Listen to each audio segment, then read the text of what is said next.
les 3 principes fondamentaux pour élever un enfant heureux et en bonne santé. Voulez-vous les connaître? Nous recevons très souvent des demandes concernant la manière correcte d'élever les enfants. Il existe de nombreux livres sur l'éducation des enfants. Certains disent qu'il faut uniquement encourager l'enfant et ne jamais le punir. D'autres affirment que l'utilisation de la ceinture pour la punition est indispensable. Sinon, l'enfant ne vous obéira pas. Certains disent qu'il faut tout expliquer à l'enfant, tandis que d'autres recommandent de le laisser tranquille, qu'il fasse tout lui-même et découvre le monde par lui-même, sans lui enseigner quoi que ce soit. Qui écouter? Comment élever correctement les enfants? Comment faire en sorte que votre enfant développe tous ses talents et ses capacités et devienne véritablement épanoui dans la vie? Bien sûr, toutes les tendances et nos comportements se forment dès le plus jeune âge. Mais comment élever les enfants? Il existe 3 principes essentiels que vous devez connaître et respecter si vous voulez que votre enfant devienne heureux, en bonne santé et qu'il réussisse.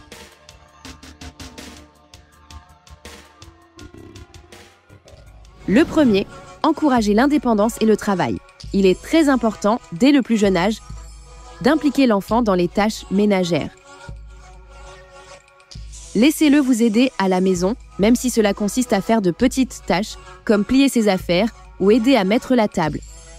C'est très important. Et pour sa participation aux tâches, récompensez l'enfant en lui accordant de l'attention positive, des éloges ou même de l'argent. Expliquez-lui l'importance du travail et la façon dont il aide à atteindre des objectifs sans lui donner tout sur un plateau.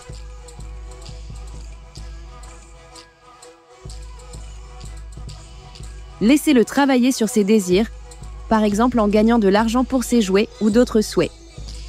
Dès son plus jeune âge, l'enfant doit comprendre que rien dans cette vie ne vient facilement. Demander ou pleurer n'est pas suffisant pour obtenir ce qu'il veut. Si vous encouragez l'indépendance et le travail chez votre enfant, il apprendra à atteindre ses objectifs, deviendra riche et réussira dans la vie. C'est ce que vous souhaitez? Alors, suivez absolument ce principe.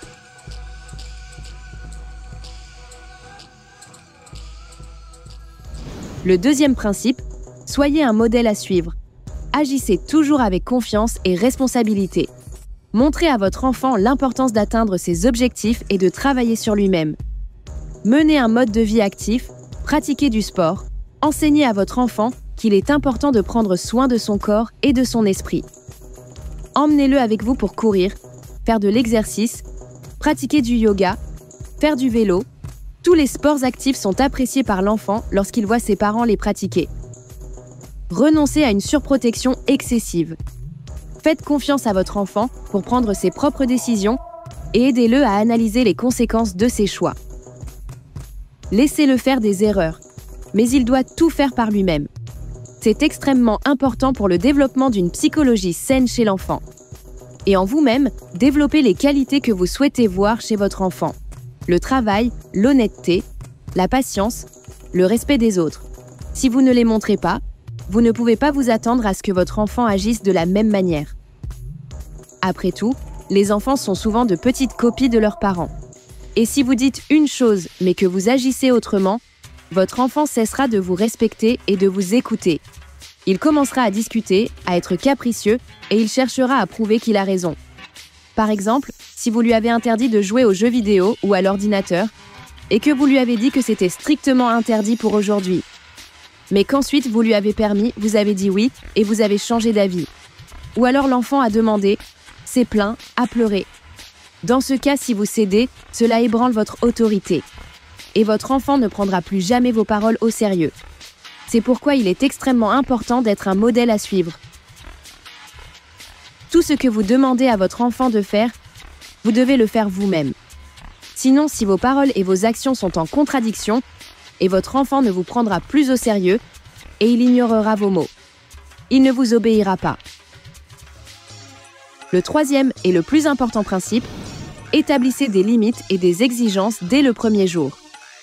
Fixez des règles de manière claire et cohérente. Par exemple, l'enfant doit ranger ses jouets, accomplir de petites tâches ménagères. Vous devez suivre cela rigoureusement et vous assurer que les règles soient respectées. Si l'enfant enfreint les règles, ne le plaignez pas, mais expliquez-lui doucement et fermement les conséquences de ses actions. Cela l'aidera à développer la prise de responsabilité. Exigez constamment de la discipline et de l'ordre. Soyez persévérant dans vos exigences, tout en montrant de l'amour et du soutien.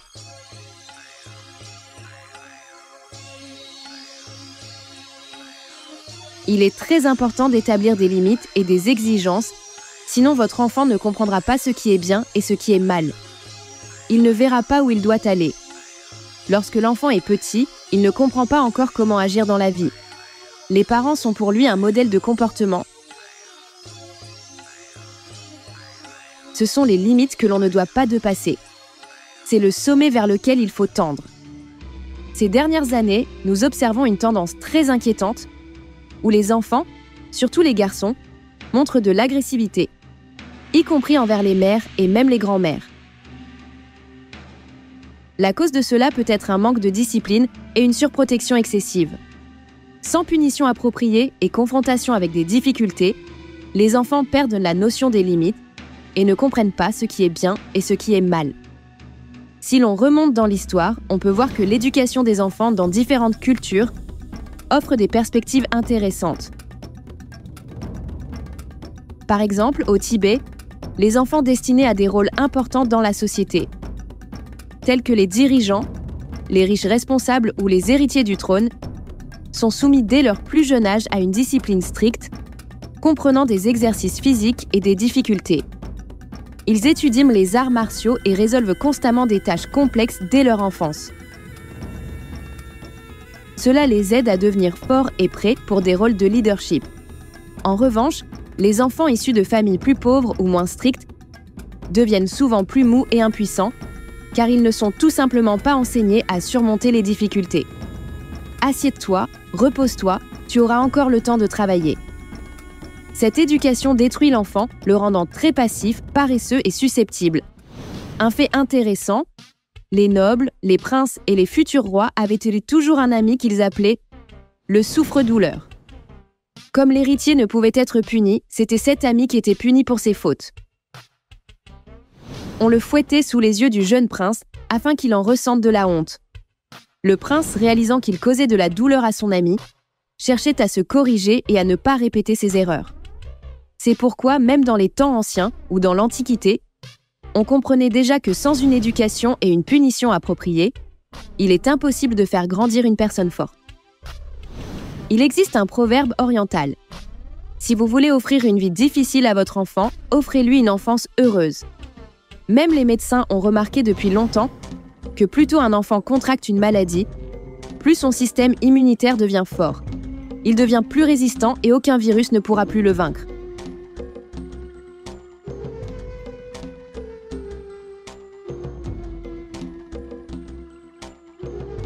C'est pourquoi plus tôt les difficultés apparaissent dans la vie d'un enfant, plus il devient fort psychologiquement, et ainsi il pourra surmonter facilement tous les obstacles de son destin.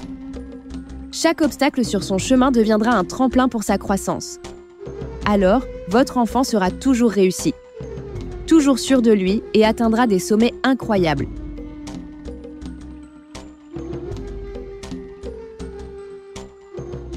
C'est pourquoi ne cherchez pas à surprotéger vos enfants, à les emmener constamment à l'école, aux activités extrascolaires, à les tenir par la main partout et à avoir peur de les laisser seuls.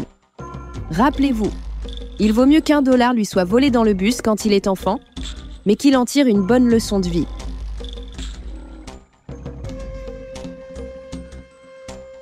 Cela le rendra plus intelligent et plus fort, plutôt que de passer sa vie à chercher le soutien de quelqu'un, à appeler sa mère, même à 30 ans, et à demander de l'aide à ses parents âgés. Décidez par vous-même quel type de personne vous souhaitez élever. Un roi, un prince, un futur dirigeant, une personne forte et confiante sur laquelle vous pourrez compter en toutes circonstances, ou un enfant de 40 ans, faible et impuissant, pour lequel vous devrez prendre soin jusqu'à sa vieillesse. Le choix appartient aux parents, qui façonnent l'avenir de leurs enfants par leur propre éducation. C'est pourquoi il est très important que les enfants prennent conscience des conséquences de leurs actions. Les méthodes traditionnelles d'éducation Suppose-moi qu'une récompense suit les bonnes actions et une punition suit les mauvaises. Et si un enfant ne comprend pas que ses actions causent du tort, il ne réalisera pas ses erreurs et continuera à se comporter de manière incorrecte. Cela peut le conduire à emprunter un chemin criminel dans sa vie adulte. Souvenez-vous des 3 principes de fondamentaux pour élever un enfant performant et en bonne santé, et appliquez-les absolument dans la vie. Encouragez l'indépendance et le travail. Soyez un modèle à suivre. Établissez des limites et des exigences dès le premier jour. Partagez ces principes avec tous ceux qui souhaitent le bonheur pour leurs enfants et leurs proches. Car ce ne sont que ces principes qui aideront à élever un enfant qui grandira confiant, autonome et capable de surmonter toutes les difficultés de la vie.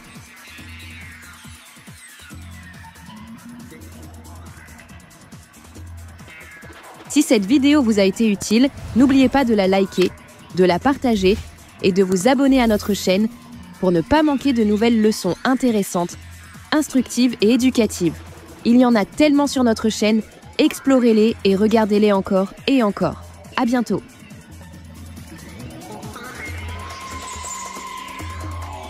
Pendant cette période extrême, où le destin de la planète entière est en jeu, il est très important que la connaissance des anges et des esprits de lumière se propage le plus rapidement possible à travers le monde et atteigne des milliers de personnes. De cette façon, nous pouvons changer l'avenir de toute l'humanité.